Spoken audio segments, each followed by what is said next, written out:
Radio Laser fait la part belle à la scène locale. Les artistes à ne pas rater.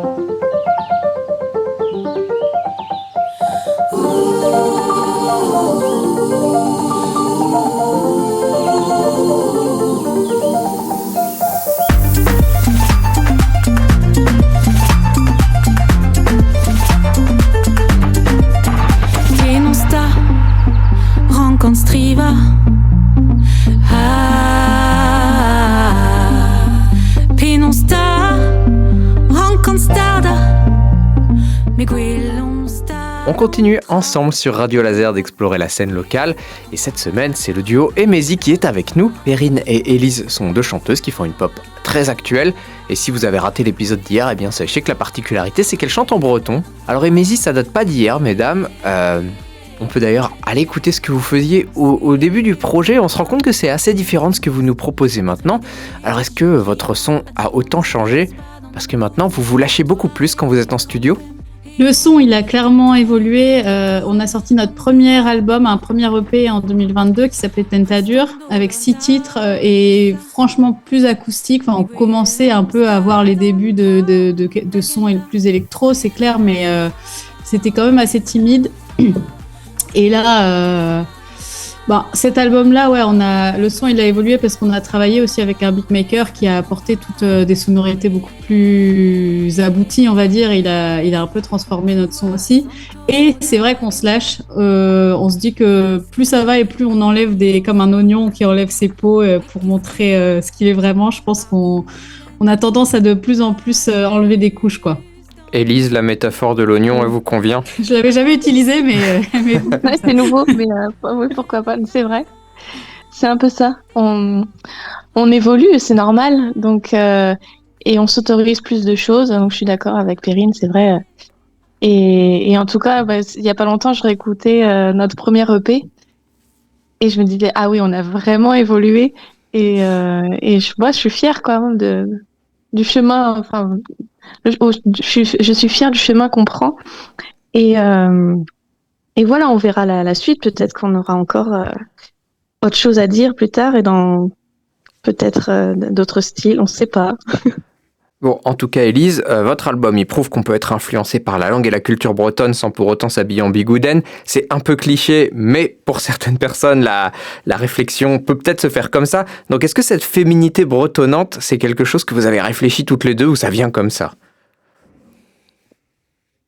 Alors, nous, on est assez influencés par les groupes de pop, R&B américains.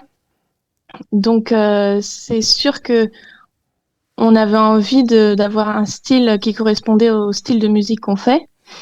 Et c'est vrai qu'on adopte plutôt ces codes vestimentaires-là, quoi. Donc, ça nous allait pas de nous habiller dans un costume traditionnel breton, par exemple. À moins, voilà, de peut-être moderniser la chose, mais nous, on est parti plutôt sur cette idée d'avoir un style vraiment qui correspond au R&B, à la pop, voilà. Et après, c'est sûr qu'il y a un côté très féminin, donc assumer aussi un peu quelque part un peu de nudité, un peu assumer le fait d'être sexy, par exemple. Et ça, c'est pas du tout dans notre culture.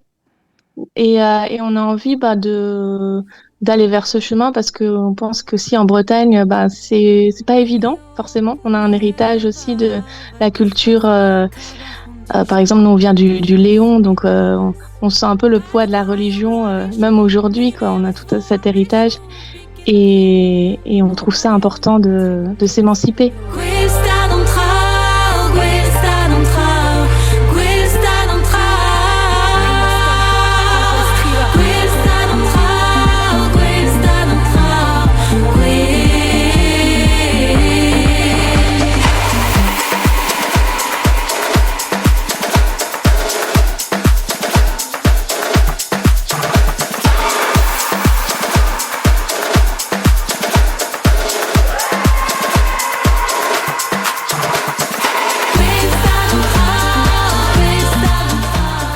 Et c'est vrai que le fait qu'on chante en breton de prime abord, on nous dit, enfin, on pourrait avoir l'impression que justement ça va avec le fait de porter des costumes, par exemple, traditionnels ou tout simplement de la musique traditionnelle, du Kanadiskant, des Guers et tout.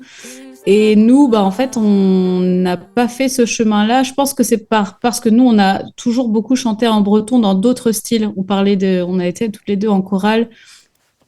Et donc c'est aussi que c'est pas comme ça, c'est pas ce type de musique avec lesquelles on a grandi.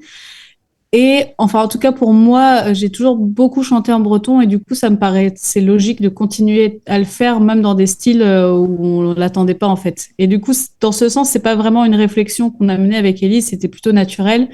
Mais en fait, comme on nous pose toujours la question de pourquoi le breton avec ce style, on est finalement obligé d'avoir une sorte de réflexion, ce qui est pas mal d'ailleurs. Ça nous oblige à nous. Par exemple, on se dit est-ce qu'on est de la musique bretonne puisque nous, on aurait tendance à dire que non, mais on est quand même en Bretagne, on utilise le breton avec son accent tonique, par exemple. Donc, je pense que c'est des questions hyper intéressantes. Ce qui est sûr, c'est qu'il y a encore beaucoup de clichés à dépasser, quoi. Ça, c'est sûr. Et pour autant, ce serait hyper réducteur justement de vous ranger dans la musique bretonne, parce que c'est bien plus que ça, vos morceaux. En effet, ils ont ce côté très moderne, et des morceaux comme ça, on en entend souvent, donc vous vous inscrivez totalement avec vos contemporains. C'est pas juste une affaire de langue bretonne, où ça va bien plus loin que ça. Oui, c'est ça. Mais pour autant, il y a aussi en musique dite bretonne traditionnelle des choses très novatrices aussi. Des gens qui, je pense au groupe Fleuve par exemple, qui font danser des foules sur des sons assez électro. Donc, en fait, ça se mélange aussi. Tout ça, c'est pas compartimenté. Et que peut-être la musique bretonne se réinvente aussi, donc on en fait partie. Mais bon, si on me dit est-ce que je fais de la musique bretonne, en général on dit non, on dit c'est pop, R&B. Maintenant on trouve qu'on n'a pas le terme, le mot exact qui convient au style de musique qu'on fait, donc on est un peu en recherche d'un meilleur mot que pop, R&B quoi.